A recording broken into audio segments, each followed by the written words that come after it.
Right, hello and welcome. This is a economics video on price elasticity of supply of labour, wage determination, and then towards the end of this video, I'm going to be talking about economic rent, and I'll be God's sake, really is bad though. I'll be talking about economic rent and the link between economic rent and something we call transfer payments. I've got my voice back, the camera's still a bit funny, but just what you get from working. I'm really irritating, that was like that last time. We'll see how this comes out. So, this video is, as I said, about the economic rent, transfer payments, wage determination and price elasticity of supply of labour. Now, for those of you that are familiar with your AS economics and your AS research and knowledge, let me try this. It's irritating that I'm dead orange. Not. Has it helped a little bit? Contrasted it a little bit? I don't know. Stuff it. It's too much so actually. But there. That's still pretty bad. Mind. So anyway, this video, right? Price elasticity of supply. Okay, so if we write price elasticity of supply of labour, it's the same as saying the wage elasticity of supply for labour.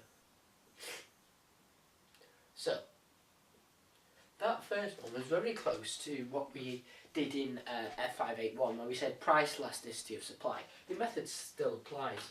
So, it's percentage change in supply. Now, it's not just supply, it's supply of labour, because we've got to relate to the labour markets. Percentage supply of labour over percentage change in the wage rate, because obviously the wage is the price of labour, wage rate. So this could be per hour, per week, we don't care, but as long as it all makes the same number, it's perfectly okay. You still get the same principles of inelastic and elastic, and now, I don't want to draw it too quickly before we go on to wage determination, but basically I'll just give you a little bit of an insight. I'm going to rub this out, so don't worry if you don't get this.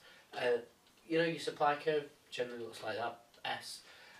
That's obviously that's moved down, but essentially you can imagine that as the supply curve of labour. So the supply curve of labour, obviously that's not perfect actually. We've got the long run and the short run supply curve of labour, which I think we went into in the last video.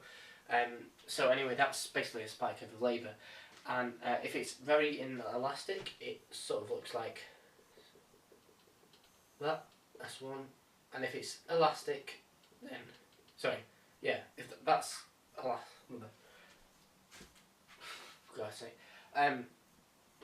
so we've got two supply curves. Obviously, that one's elastic and the other one's inelastic. So you can tell the difference between the two.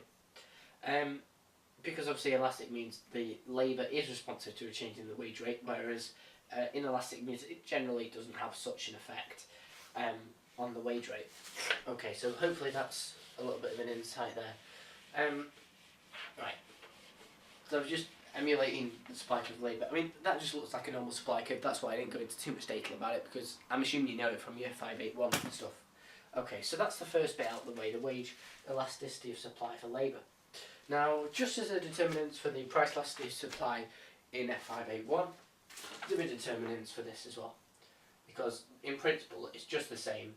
The only thing we're talking about the responsive supply is we're not talking about the firms, we're talking about the individuals, but the individuals classed as a market. So the determinants for this, well, what are the determinants? Well, if the wage rate increases in an industry, what are the things that are likely to affect how people react to that? Well, the first one is, one of the main ones that you'd imagine it to be, is the qualifications required. So I'll just put qualifications and I'll explain about that. Qualifications. Now, you may be going to me, well, what are you talking about qualifications? Because the price goes up, they're not going to gain any qualifications, are they? I mean, that'd be stupid. That's correct, that is stupid, so if you thought that, well done.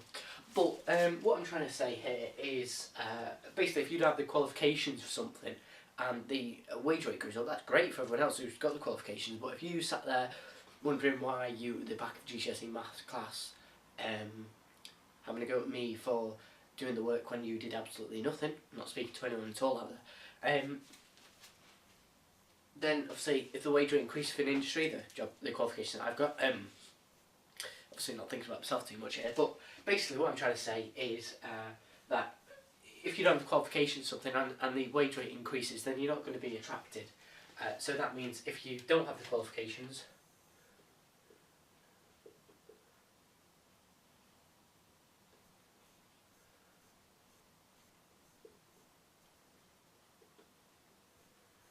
then obviously the wage rate, you're not going to be influenced so much by the wage rate. So the wage rate doesn't influence.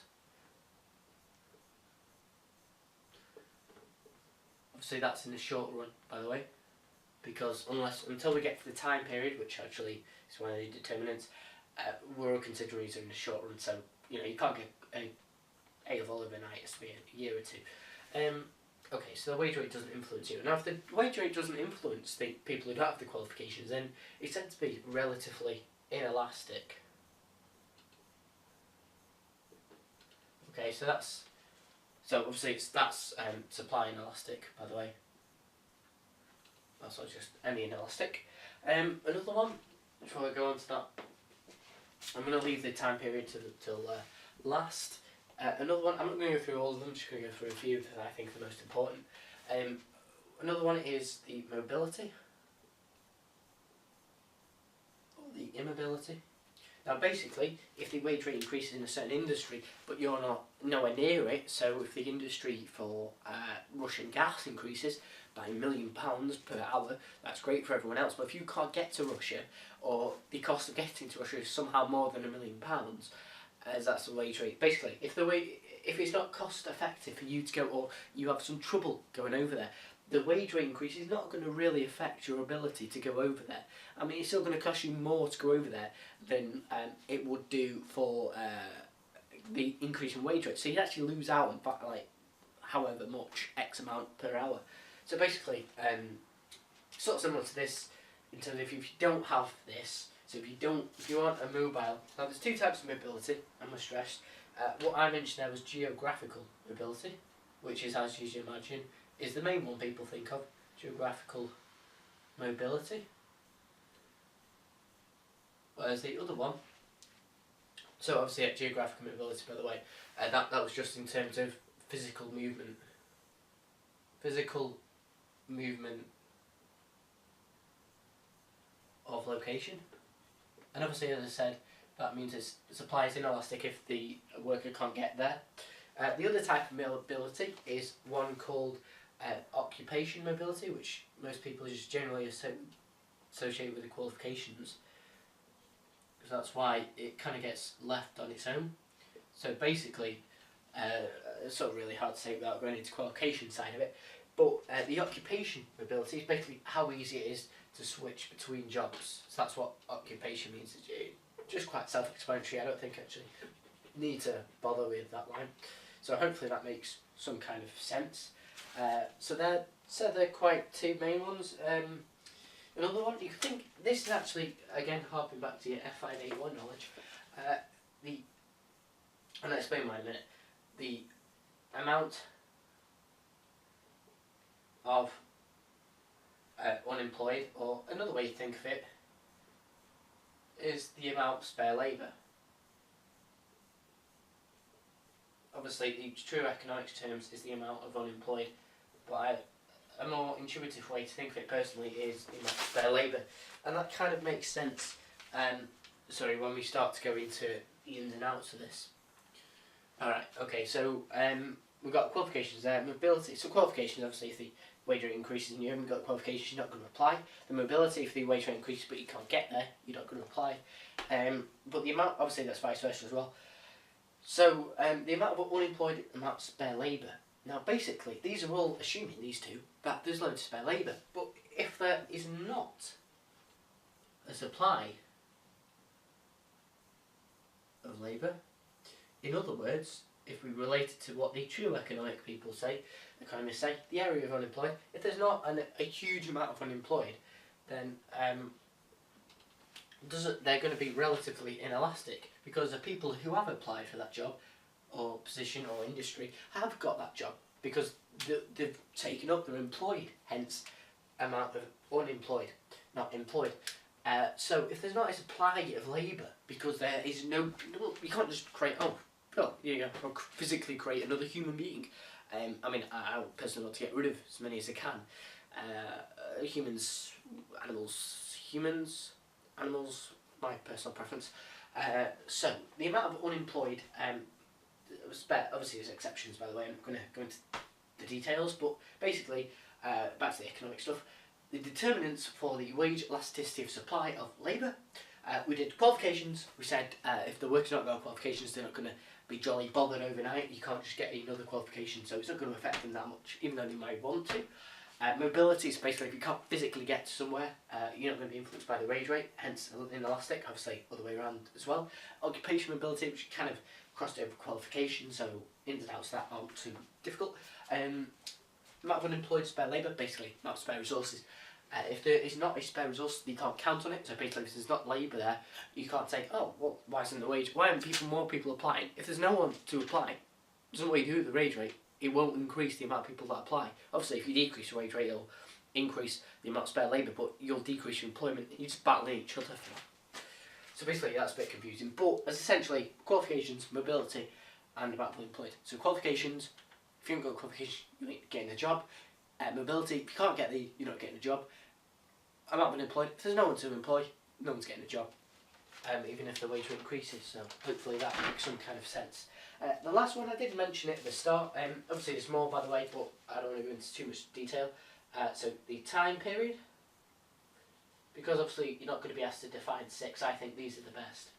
Now the time period, it kind of sums up every single one of the things we were talking about. Because in the time period, so we're assuming the long run, as we know, all factors of production affect in the long run, etc. But the one we're interested in is the workers can train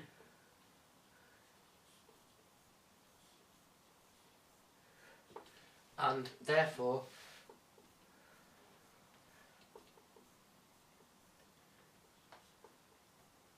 change occupations if the work requires occupational career qualification changes.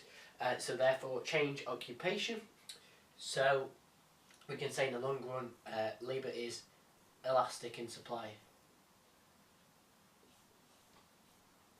That's why we said, the workers may want to join a career path, but if they don't have the qualifications in the short run, they can't join it. But if the wage rate continues to increase in the future, then they can join it at some point. So, as I said, hopefully that makes some kind of sense there. So I'll just give you a minute to copy them down. So we're getting over time, alright. And then obviously after this we're going to go on to wage determination, which isn't that difficult. Really, it's just a bit more what we were talking about at the start, but I'm going to show it for different roles, which is just applying this. So really the whole idea of wage elasticity of supply and labour is obviously determined by the determinants. Basically, it's the determinants say this is what happens, this is what happens. I don't care what you say, this is what happens.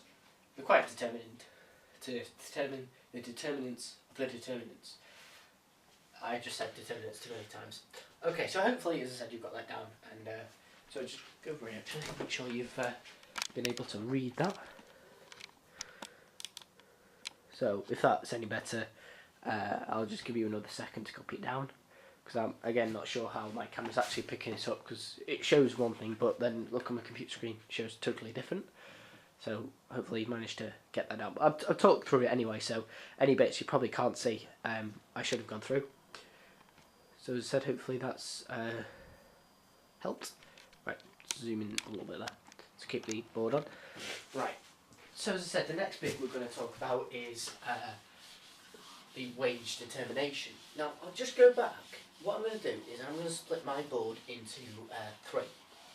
Now I'm not going to split it into 3 horizontal, I'll split it in half and then half on the bottom. So obviously that'll become, and the reason for doing this will become clear. So I'm going to draw in the green pen how I'm going to split the board. Obviously you can split it how you want, assuming you don't have a board. Assuming you have a board, sorry. So I'm going to do something like that. I mean, I should give more space really for the bottom ones, but never mind. So, this is your general. So, assuming that the relatively elastic or inelastic, the supply and labour, okay, it's going to look something like that. SL for labour, and DL for demand for labour, which you should also know is equal to the marginal revenue product, or MRP for short. And obviously this corresponds with an equilibrium E, the wage rate W, and a supply Q. So that's supply of labour. Obviously we're looking at the labour market. The price of labour we normally put on the vertical axis, but obviously in this case it is price of labour is the same as the wage rate, so that's why we've put the W there, the wage rate. Okay, so as I said, that's the principle for a simple individual or industry. Now what I'm going to do is I'm going to choose two totally different opposite ends of the scale here. So in the first scale I'm going to talk about the brain surgeons, these smarty pants. Or me. I'm going to put me. Because obviously I'm not intelligent. And I don't want any of you people commenting and going, oh, you're not actually that intelligent, you don't know what you're talking about half the time. That's true, but you know, I'd like to think of myself as fairly intelligent, so you know, a bit of a pleb to be honest. Anyways, brain surgeons and waiters, or other people. Or I'm going to put idiots actually, you know, sack it, long day. Or people who, what irritates me, is when you see people slowing down at stopping lights, they see you, but they still pull out, and then they see if they can knock you off the road by, even though they're still looking at you, they acknowledge you're there, but you know, they don't really care, they prefer to knock you off your bike. You thought it was in a car then? Should be soon. So, brain surgeon and waiters. Okay, so obviously I'm not a brain surgeon by the way, I'll make that clear. Otherwise I'd be examining my own brain going, what is going on with that? And I obviously wouldn't even want to try and get into that. So, okay, let's kick off. So I'm going to draw the same axes. Now, I'm not going to label the axes because I've labelled it here. And that's purely just to give you an idea. So this irritates me so much. Dismantle my board. Because guess what? I can. So obviously they're the same things there. Now, a couple of key things. I'm not going to write this down on this board, purely because I'm trying to keep an eye on time. But if you want to note it down on yours, board, paper, whatever. Brain surgeons, obviously, we need to work. Obviously, for these two, we need to work out supply elastic, supply inelastic, demand elastic, or demand inelastic. Obviously, when I say supply inelastic, what I mean is the wage rate elasticity of supply of labour. And when I say demand elastic or inelastic, what I mean is price elasticity of demand of labour, or wage elasticity of demand for labour, etc. Same sort of thing. Now, to understand that, obviously we need to recap what demand, price elasticity of demand for labour was, and we said it's the made up by the determinants for labour, which were the demand for the final product, the productivity of the workers, the price of capital, and then we said the price elasticity of demand for labour was your easiness to switch between, which you can't really measure, and basically that's determined by the skill of the work. If they're really skilled, hence really skilled brain surgeon. You can't just your average Joe be a brain surgeon, cleaning the floor one day and say, I'm going to be a brain surgeon. Obviously that links into perfect competition, which we'll talk about in a minute. So yeah, so basically we need to look at whether it's what the elasticities are of the curves, and obviously that'll help us to analyse what kind of curve to draw. Now obviously we're not going to draw a demand curve as a sort of squiggly thing. It's going to be a a straight line, but what the gradient of the straight line is going to be is going to determine what kind of, is going to be determined by if it's elastic or if it's inelastic. So let's get cracking. Now, already started giving you a head start there for brain surgeon. We said with the brain surgeon, high skilled, they're high in demand, but there's low supply because of the training period. If we relate it to the supply curve, the determinants for the wage elasticity of supply for labour. So obviously that gives a bit of an insight just then, and what we deduce from that, obviously could go into other factors. But obviously it's another one is public opinion, by the way. How much you should be paid influences the wage rate. But the supply curve, wage elasticity of supply for labour, is, as I said, one of the main things is the length of training period puts people off because they can't bother doing the training. So that means the supply curve is going to be relatively inelastic. So that means the supply curve is going to be fairly steep. Now I'm just going to do this with effect. It generally wouldn't be that steep. So that's supply for labour. And then the demand for labour is again going to be very inelastic because you know, the training period, etc., as we talked about. So both of these are elastic, so it's going to be shifted to the right because there's a high demand for labour. So you should need to take into account how far along you're going to draw it as well. So it corresponds with a high wage rate 1 and a low supply Q. So that's equilibrium E. So basically, very high wage rate for brain surgeons. As we said, this is also influenced by your public opinion, so how much you should be paid, and people think quite a lot of brain surgeons. Now, waiters, they're the opposite end of the economic spectrum. What we mean by, not economic spectrum, but waiters, is people who, you know, I don't know why I went into that detail. Basically, opposite end of the spectrum. Very high wage rate, very low wage rate. And that is because the supply curve is elastic and the demand curve is fairly inelastic as well. And that's because it's a low skilled job, hence easily replaced by capital equipment, and there is a large amount of people wanting to supply their labour for this because it's an easy job. Okay, so that's, I mean, it's not perfectly neat and it's not brilliant, but shows the difference in the wage rates. So obviously brain surgeons very high, me, and your waiters have a very low wage rate. Okay, so one more thing, I'm just going to put that out actually. I'm going to summarise what we've done today, but by summarising, I'm going to start by adding something else. Just before I summarise, actually, I'll talk about it. Now, as you can tell from the title of the video, there's something we haven't quite covered yet. I've seemed to come to the end of the video, but again, something I'm not quite covered.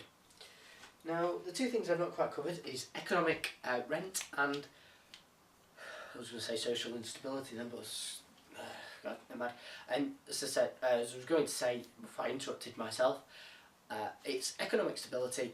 Oh my God, I don't need to include this as an outtake. It's economic rents and transfer payments. Now, how are these two related? That's what we need to ask ourselves. Now, transfer payments, basically the amount a worker needs to be paid in order to keep their current job. So basically, they don't want to be ripped off, but they don't want to be.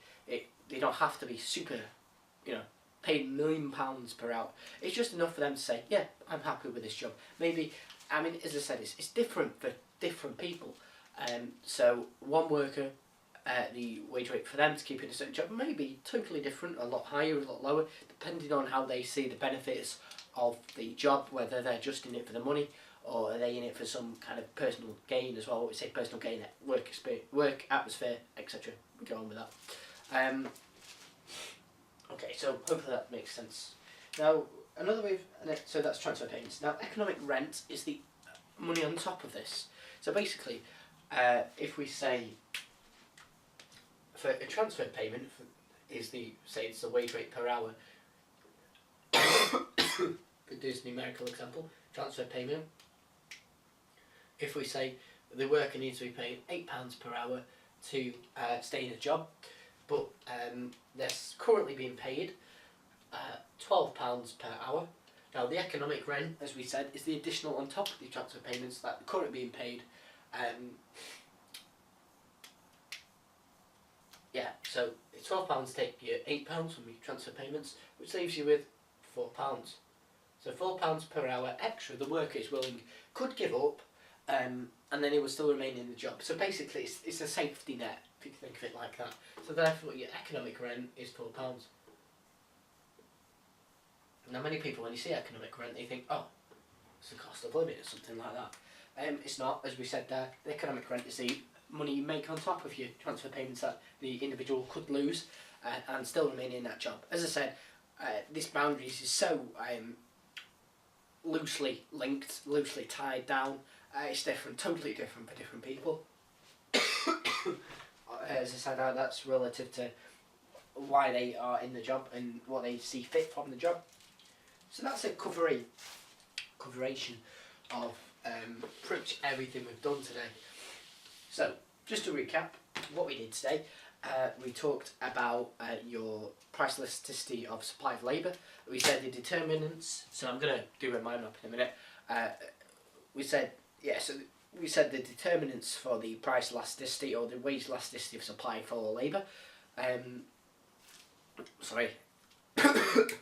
Was the qualifications required, the training period, the graphical or geographical mobility, occupational mobility, and your time period. So going backwards, time period, in the long run, people can train up to the jobs, move into the jobs, and generally the supply of labour becomes elastic.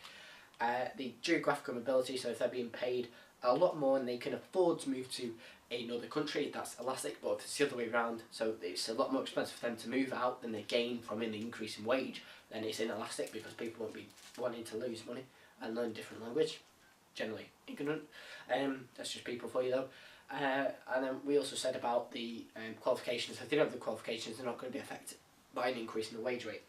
And then we also said the wage determination, so you have to look at the supply curves and demand curves and elasticities, which for labour, which we discussed in this video and the last video, and how that determines the wage rate, which is also influenced by public opinion, so what they should be paid, and obviously revolved around the worker's skill, which is the determinant of the demand, the gradient of the demand curve, or the value of the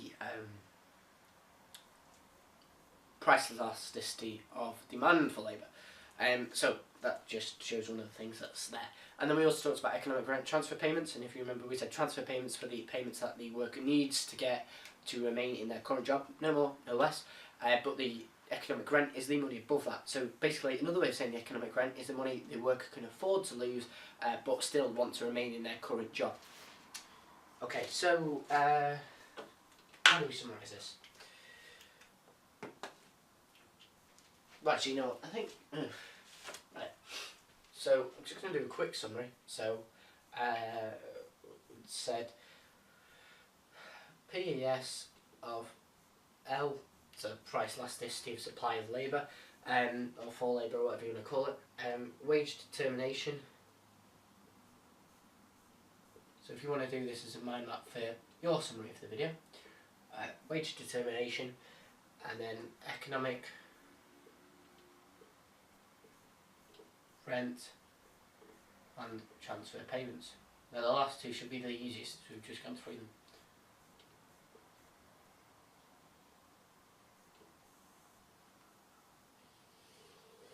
So what I'm going to do now is I'm just going to step aside and get myself a drink before my throat absolutely has enough. And I'm just going to let you sort of create your own mind map, and then we can judge it. Obviously I'm not going to pull it through the good of the internet, otherwise I'd be doing a lot more. Obviously in a non-weird way. So I'll just go through my own created mind map, and we'll see who's missed what, and so you can let me know if I've missed anything out. But hopefully, as I've created the video, I shouldn't be such a pleb and miss something that I mentioned out. So as I said, I'll just give you a few minutes while I get a drink, and we'll see in a minute. We'll go through it together in a second.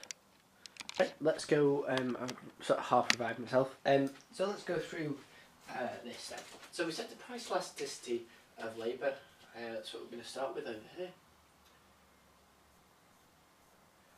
And we said that was equal to percentage change in quantity supplied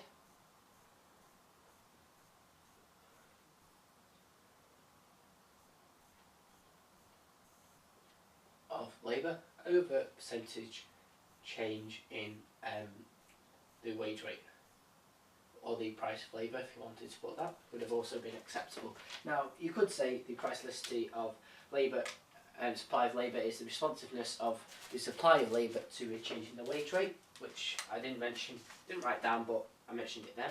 And then you should have also included the determinants, which is something we mentioned. Now, obviously, there's a few in here that I didn't include, but as I said, I only picked the ones that I thought you could get your teeth into the most. So you can go and look up a few other ones if you want. I would recommend Tutor2U is a good website, or buildsomebubbles.co.uk is another brilliant, top-notch website. Really is superb, better than any other website I've been on before, and the guy running it is brilliant. Obviously, no relation to me at all. It is me, but I'm. So determinants, as we were saying. So the determinants, what I said was qualifications. Now, for this summary, I'm just going to talk about it. I'm not going to write it down. So you could write this. You could have wrote about qualifications. You could have said if there's no qualifications, if the workers don't have the qualifications in the short run, but the wage increases, they're not going to be able to get the qualification in time. Hence, they're not going to increase the supply of labour. Therefore, the supply of labour is said to be relatively inelastic for the people who don't have the qualifications. So that's a long-winded attempt at the determinants there. So another one that we said was the mobility. Now the general one, as we mentioned throughout the video, is geographical. So basically, can people move? Is it economically viable? So is it cost effective? So another way of saying cost effective is it worth them in terms of profits? They're going to get more money coming into their account or income, then it's worth going out. And then they have to pay to get wherever the new job is, and if it's not, then it's inelastic because people won't do that otherwise, and vice versa, it's elastic. The other mobility we said was occupational, or occupation, which was similar to qualifications. Then another one we said was the was the unemployed, or the ability, the amount of spare labour. So what we said for that was if there is a large amount of unemployed, then people will kind of apply. So there's more people to apply, hence there's a greater variation in your labour supply. So the elasticity of labour will be, the elasticity of labour will be elastic, if that makes sense. And then we said the time period, and the reason, the main cause of this was saying in the longer time period, people can train up, obviously change resources, etc. But that's not so interesting. I'm talking quite fast here, I realise that. So I do apologise. I've not done anything weird, just revised. God. So taking its toll. Time period, we said long period of time, all factors of production are variable. So we said obviously people can train up, change occupation, so that is a key determinant. Wage determination. For that one, obviously you could talk about your, I'm just going to draw the two diagrams that we did for, say for your doctors, or you surgeons, your brain surgeons, etc. And then your waiters.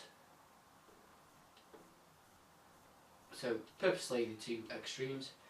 Obviously it's a lot worse than waiters, and it's a lot better than doctors.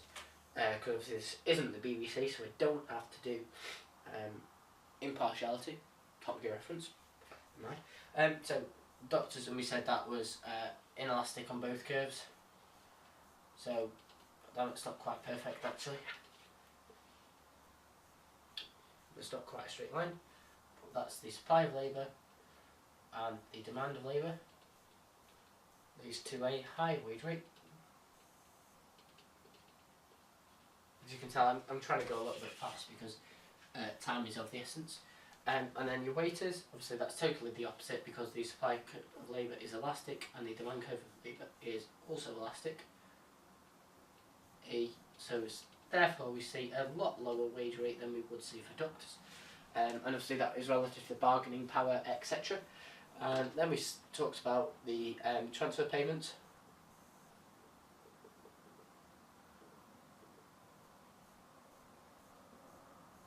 Which is equal to the minimum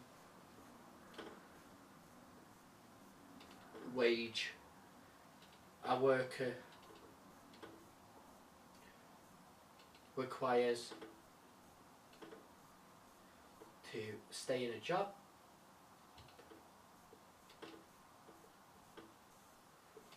and then the economic rent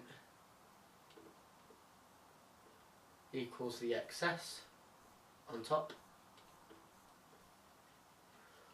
of transfer payments. Now what we said, another way of saying the economic rent is basically the amount the worker can lose and remain in the job due to their own accord.